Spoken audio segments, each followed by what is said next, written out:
네, 여러분 반갑습니다. 2021년 2학기 베스트 성경학교 기쁨이 기쁨 되는 삶 빌립보서 강의에 오신 여러분들을 주님의 이름으로 축복합니다. 이 시간을 통해서 참된 기쁨이 무엇인지 발견하고 또 우리 안에 그 기쁨을 회복할 수 있는 귀한 시간이 되었으면 좋겠습니다. 빌립보서 강의는 총 4주간 진행이 됩니다. 1주차는 고난의 기쁨, 2주차는 섬김의 기쁨, 3주차는 버림의 기쁨, 4주차는 동역의 기쁨이라는 주제를 가지고 같이 함께 말씀을 나누고자 합니다. 여러분, 제목에서도 볼 수 있지만 이 소주제에서도 계속해서 반복해서 등장하는 단어가 있습니다. 네, 바로 기쁨이라는 단어죠. 기쁨. 빌립보서의 특징이 무엇인지를 이 한 단어를 통해서 알 수 있습니다. 빌립보서는 바로 이 기쁨에 대한 이야기를 가득 담고 있는 기쁨의 서신입니다. 사실 이 빌립보서가 기쁨의 서신이라고 말하는 것은 참 의아하고도 놀라운 일입니다. 왜냐하면 어, 이 빌립보서를 바울이 썼을 당시에 그는 감옥에 갇혀 있었기 때문입니다. 참 놀랍습니다. 감옥에 있는데 기뻐하라고 성도들에게 권면하고 있다는 것이죠. 기뻐하라고 권면하고 있다고 하는 것은 본인도 기쁨의 상태에 있다는 것을 의미하겠죠. 근데 여러분, 어떻게 그 감옥에 갇혀 있는 그 순간, 그 자리에서 기뻐할 수 있었던 것일까요? 감옥이라고 하면은 외부와 단절이 된 공간입니다. 자유가 박탈된 곳이죠. 먹을 것도 변변찮고 잠자리도 불편합니다. 그런데 그 속에서 어떻게 기쁨을 누릴 수 있었겠는가 하는 것이죠. 그는 어떻게 기뻐할 수 있었을까요? 작년 2월과 3월에 대구에 코로나가 크게 번져나가고 있을 때 여러분 어땠습니까? 모두들 집 밖을 나갈 수가 없었죠. 발이 묶이니까 굉장히 답답했습니다. 많이 힘들었죠. 자, 그런데 여러분 한번 보십시오. 손을 좀 보고 고친 흔적들이 많이 있지만 여기가 이 빌립보의 감옥입니다. 이런 곳에서 바울은 어떻게 기쁨을 누리며 살아갈 수 있었던 것일까요? 네, 우리가 이 시간에 이 빌립보서를 통해서 그 바울의 기쁨의 비결이 무엇인지를 함께 살펴보고자 합니다. 자, 빌립보서 속으로 한번 들어가 볼까요? 빌립보서의 개요를 우리가 먼저 살펴봤으면 좋겠는데요. 먼저 성경 속에서 신약 성경 속에서 또 서신서 속에서 빌립보서의 위치가 어떻게 되는지 한번 살펴보겠습니다. 보시면은 서신서가 나와 있죠. 그죠? 이 21권의 이 서신서들 중에 이 빌립보서는 바울 서신에 속하는 책입니다. 그리고 바울 서신 중에서도 이 빨간색 네모 테두리가 있는 곳이 바로 옥중 서신이라고 부르는 것인데요. 바로 바울이 감옥에서 쓴 편지글입니다. 빌립보서는 이렇게 옥중 서신에 들어가는 책입니다. 21권의 서신서 중 바울 서신에 속하는 책, 바울 서신 중에서도 옥중 서신인 이 빌립보서는 바울이 AD 62년경에 로마의 감옥에서 기록한 책입니다. 이 책을 기록한 목적이 있습니다. 5가지로 요약해서 볼 수 있는데 첫 번째는 빌립보 교회에 감사의 마음을 전하기 위해서 이 편지글을 썼습니다. 두 번째는 자신이 감옥에 오랫동안 투옥되어 있는 이유가 무엇인지 그 상황에 대한 설명을 하기 위해서 이 빌립보서를 쓴 것입니다. 또 빌립보 교회에 어떤 분쟁이 일어난 것을 들은 바울이 그 공동체가 더 이상 와해되거나 흐트러지지 않도록 연합을 권면하기 위해서 이 글을 쓴 것입니다. 또한 이 공동체 안에 거짓된 자들, 거짓 교사들이 들어와서 거짓 가르침을 행하고 있었는데 그러한 거짓 가르침을 경고하기 위해서 바울이 또한 이 글을 쓴 것입니다. 마지막으로 바울은 이 빌립보 교인들의 마음을 위로하기 위해서 이 글을 썼습니다. 이 빌립보서의 배경을 우리가 한번 이해해 봤으면 좋겠는데요. 첫 번째는 빌립보 지역의 특성, 두 번째는 빌립보 교회의 설립에 대해서, 또 바울과 교회의 관계, 또 빌립보 교회의 문제가 무엇이었는지를 한번 살펴보도록 하겠습니다. 첫 번째는 빌립보라는 지역이 어떠한 지역인지 먼저 좀 살펴봤으면 좋겠습니다. 지도를 보시면 여기 이쪽이 로마, 여러분 잘 아시는 로마가 있고요. 빌립보는 바로 건너편에 위치해 있습니다. 이 빌립보라고 하는 지역은 로마의 식민 통치를 받는 곳이었습니다. 근데 특별히 군사 요충지였어요. 이거 위치상 군사적인 요충지였습니다. 그러다 보니까 많은 로마의 군대들이 오고 갔던 곳이고 굉장히 특별하게 여겨졌던 곳입니다. 그러다 보니까 이 위치, 이 지역 자체를 로마의 특별 식민지로 삼았던 것이죠. 그래서 이 빌립보 시민들도 로마의 시민권자로 대우를 해줍니다. 굉장히 큰 특혜를 줬는데요. 개인 재산을 소유할 수 있게 해줬습니다. 그러니까 식민 지배를 받고 있는 일종의 포로인데, 그죠? 그런데도 불구하고 개인 재산을 소유할 수 있도록 해줬다는 것입니다. 또 재판권을 주고 이 세금을 면제해줍니다. 이게 굉장히 큰 것인데 인두세와 토지세를 감면해 줍니다. 그러니까 빌립보 시민들이 식민 지배를 받고는 있지만 굉장히 큰 긍지와 자부심을 가지고 살아가고 있었던 것입니다. 빌립보 지역상의 또 한 가지 특징은 이 지역의 교역이 굉장히 활발했다고 하는 것입니다. 보시면은 바다를 끼고 있다는 것을 볼 수 있습니다. 그러니까 무역이 굉장히 활발했던 것이죠. 교통도 원활했고요. 또 토지가 굉장히 비옥했습니다.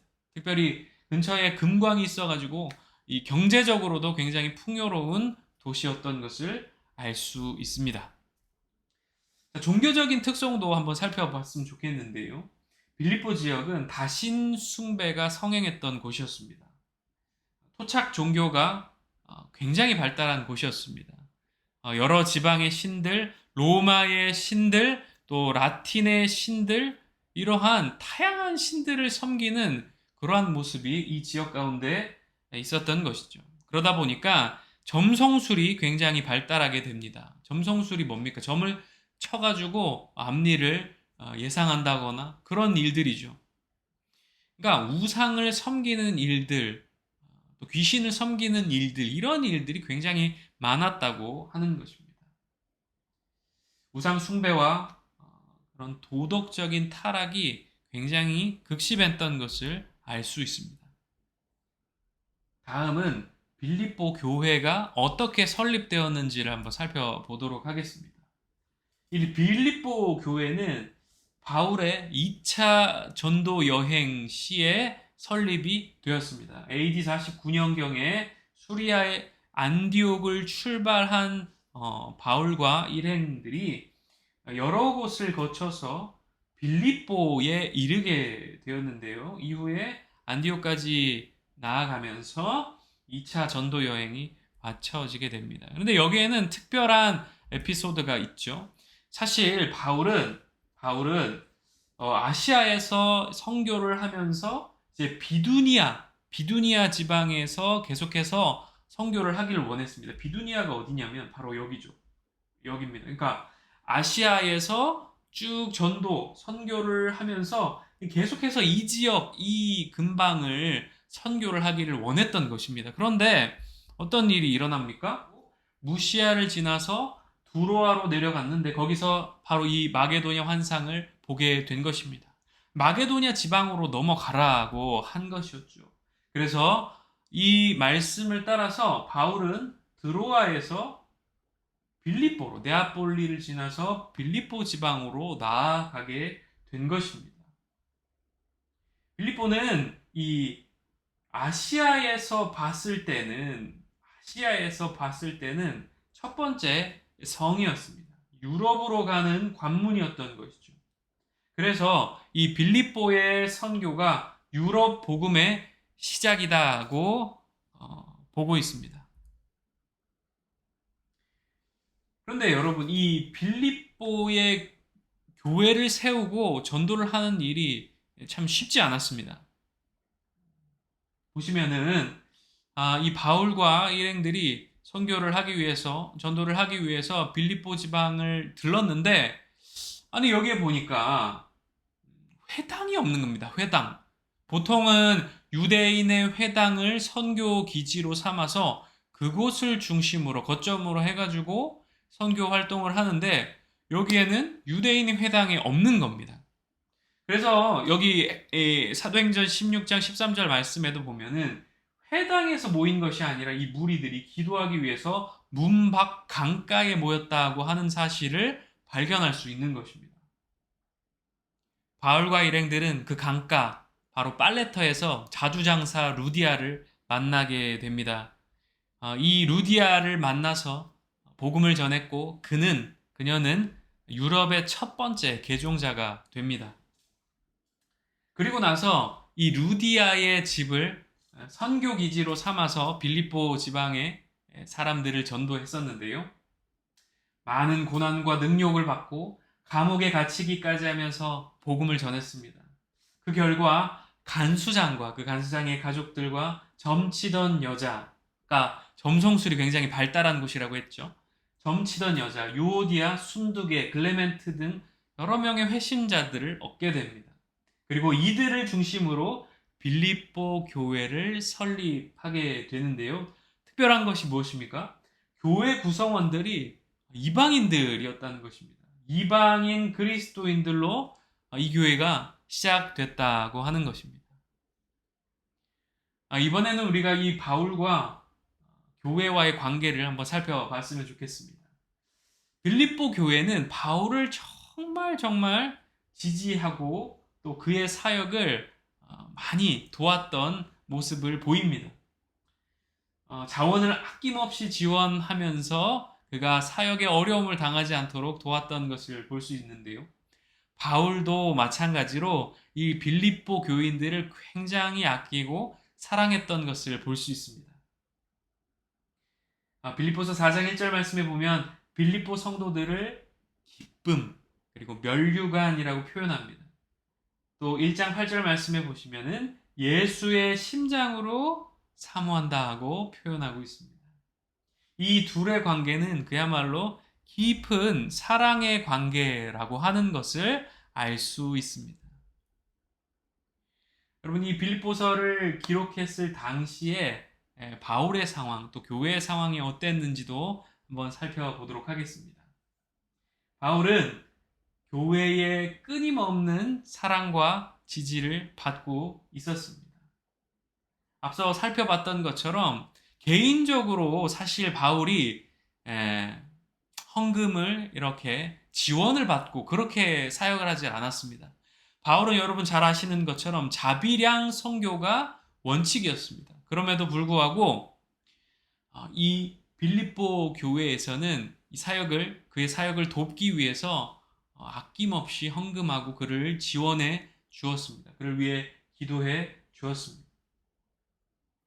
또 한 가지 이 당시 이 빌립보서를 써야만 했던 그 상황 중 한 가지는 에바브로디도라고 하는 인물에 대한 것인데요.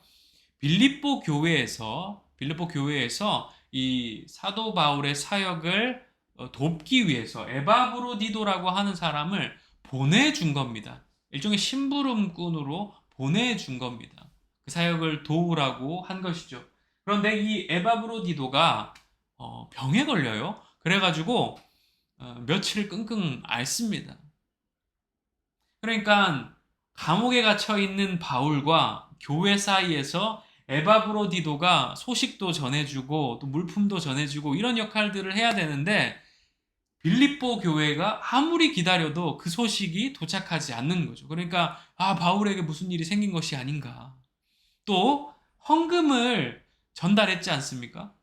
에바브로디도를 통해서 전달을 했는데 중간에 무슨 일이 발생한 것이 아닌가. 이런 여러 가지 걱정들을 하게 됐던 것입니다.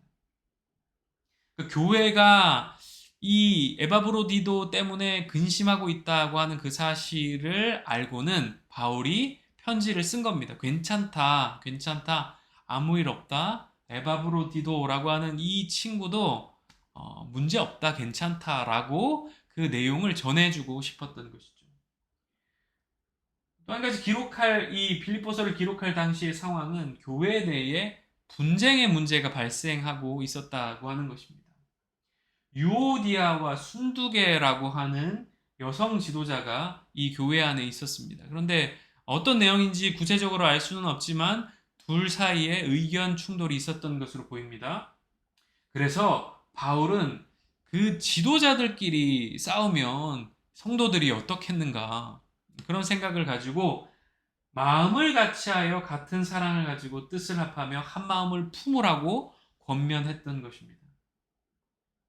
네 번째도 보시면 유대 기독교 열광주의자들이 교회 안을 어지럽히고 있었던 것을 그 소식을 들었습니다. 그래서 그들이 교회 안에서 할례를 요구하고 영적인 체험을 강조했던 이 사실을 보고는 그들을 주의하라고 경고합니다. 빌립보서 3장 2절 말씀에도 보시면 개들을 삼가고 행악하는 자들을 삼가라고 말하고 있습니다. 옛날 성경에는 손할례자들을 삼가라 이렇게 말합니다. 여기 이 행악하는 자들이 바로 유대 기독교 열광주의자들을 말하는 것이죠. 그러니까 바울은 늘 우리가 예수 그리스도의 십자가 은혜로 구원을 받습니다 라고 이야기를 했는데요. 그 은혜만 가지고 안 된다고 그들은 말했던 것이죠. 그리고는 우리에게는 할례가 필요하다. 할례를 받아야만 구원을 받을 수 있다. 이런 이야기를 했던 것입니다. 바울이 이 이야기를 듣고서 얼마나 화가 났겠습니까? 그리고 많은 사람들이 그냥 그들을 경계했으면 됐는데 유대인 그리스도인들이라고 하는 그 사실 앞에 그들의 마음이 조금씩 무너져 내리기도 했던 것입니다. 흔들렸던 것이죠. 이단의 사상 가운데에 물들어가고 있었던 것입니다. 그것을 바울은 경계했던 것입니다. 마지막으로 계속되는 핍박 아래 이 교회가 박해받고 있다고 하는 사실을 바울이 알고 있었습니다. 그리고 이 사실을 토대로 바울이 편지를 썼던 것이죠. 여러분 우리가 앞에서 살펴봤던 이 빌립보서의 기록 목적을 다시 한번 들여다보기를 원하는데요. 교회의 상황과 한번 비교해서 생각해 봤으면 좋겠습니다. 교회의 끊임없는 사랑과 지지를 받았던 바울이 교회를 향하여서 감사의 인사를 전했던 것입니다. 또 에바브로디도의 질병으로 인해서 소식이 끊기고 장기간 어떤 일이 일어나고 있는지 알 수 없었던 그 상황을 설명하기 위해서 바울이 이 빌립보서를 썼던 것입니다. 또한 교회 내의 여러 분쟁의 문제를 해결하기 위해서 연합을 위한 권면을 이 서신서를 통해서 전달했던 것입니다. 또 유대 기독교 열광주의자들로 인한 문제를 바로잡기 위해서 경고의 메시지를 전했던 것이죠. 마지막으로 계속되는 핍박 가운데 박해받는 이 교회 성도들을 위로하기 위해서 빌립보서를 썼던 것입니다. 여러분 그런데 빌립보서에 등장하는 이 배경들 그리고 그 내용들을 가만히 들여다보면은 바울이 어떠한 마음, 어떠한 생각, 어떠한 태도로 이 글을 썼는지를 느껴볼 수 있습니다. 바울은 이 글 속에 감사의 마음을 담아내고 있고 사랑의 마음을 담아내고 있습니다. 또한 당당함이 그 글 속에서 묻어 나옵니다. 그래서 우리가 이 빌립보서를 통해서 느낄 수 있는 바울의 상태가 어떠한지를 분명하게 알 수 있는데요. 바울은 기쁨의 상태에서, 충만한 기쁨의 상태에서 이 글을 쓰고 있었다고 하는 사실을 알 수 있습니다. 우리 처음 이 빌립보서를 시작하면서, 강의를 시작하면서 던졌던 질문으로 다시 한번 돌아가 봤으면 좋겠습니다. 그는 어떻게 이런 상황 속에서도 기뻐할 수 있었을까요? 바울은요, 자기 자신이 천국 시민자다, 천국 시민권자다 라고 하는 그 인식이 분명하게 자리 잡고 있었다고 하는 사실을 알 수 있습니다. 이 땅을 소망하며 살아가는 것이 아니라 하늘을 소망하면서 내게 주어진 그 천국의 소망을 품고서 삶을 살아갔던 것을 알 수 있습니다. 또한 이 땅에서 사람들의 평가를 중요하게 여겼던 것이 아니라 하나님의 평가를 더욱 귀하게 여겼던 것을 알 수 있습니다. 그렇기 때문에 이 바울이 가지고 있었던 이 땅을 바라보는 가치관은 달랐다고 볼 수 있는 것이죠. 또한 행복관이 달랐다는 것을 알 수 있습니다. 내가 어떠한 상황 가운데 처해져 있던지 그것과는 상관없이 예수의 생명이 내게 있기 때문에, 하늘의 소망이 내게 있기 때문에, 천국의 소망이 내게 있기 때문에 그에게는 기쁨과 만족이 있었다는 것입니다. 그렇기 때문에 세상이 주는 절망의 상황도 문제가 되지 않았던 것입니다. 어떠한 경우에서라도 그는 흔들리지 않았던 것입니다. 그의 마음이, 그의 생각이 이미 바뀌어 있었기 때문이죠. 빌립보서 4장 11절 말씀에 여러분 잘 아는 말씀이 등장합니다. 내가 궁핍함으로 말하는 것이 아니니라. 어떠한 형편에든지 나는 자족하기를 배웠노니 나는 비천에 처할 줄도 알고 풍부에 처할 줄도 알아. 모든 일, 곧 배부름과 배고픔과 풍부와 궁핍에도 처할 줄 아는 일체의 비결을 배웠노라. 내게 능력 주시는 자 안에서 내가 모든 것을 할 수 있느니라. 아멘. 여러분, 바울이 이렇게 고백할 수 있었던 이유가 무엇입니까? 내가 어떠한 상황 가운데서도 흔들리지 않습니다. 않을 수 있습니다. 라고 고백할 수 있었던 것은 내게 능력 주시는 자 안에서 모든 것을 할 수 있다는 이 사실을 그가 깨달았기 때문입니다. 예수 그리스도 안에 있을 때에, 또 예수의 생명이 내게 있을 때에 이 세상이 주는 그런 괴로움과 고통은 아무런 문제가 되지 않았다고 하는 것입니다. 여러분, 제가 참 좋아하는 문구가 있는데요. 세상에 아무리 좋은 것을 얻었다 할지라도 하나님이 없으면 아무것도 아닙니다. 그러나 아무것도 아닌 삶일지라도 하나님만 계시면 아름다운 것입니다. 모든 것을 가졌어도 하나님과 그의 나라를 소유하지 못했다면 그는 가장 불쌍한 사람입니다. 그러나 비록 세상에서 필요한 모든 것을 다 소유하지 못했어도 하나님과 그의 나라를 소유하였다면 그는 가장 축복받은 사람입니다. 바울에게는 이와 같은 마음, 이와 같은 믿음이 있었다고 하는 것입니다. 그렇기 때문에 바울은 삶의 고난 앞에서도, 어떤 상황 가운데서도 흔들리지 않고 기뻐할 수 있었던 것입니다. 그 생명이 내게 있기 때문에, 그 은혜가 내게 있기 때문에 다른 모든 것들은 문제가 되지 않았던 것입니다. 여러분, 우리의 삶을 한번 돌아봤으면 좋겠습니다. 여러분은 삶의 고난 앞에서 어떻게 반응하며 살아가고 있습니까?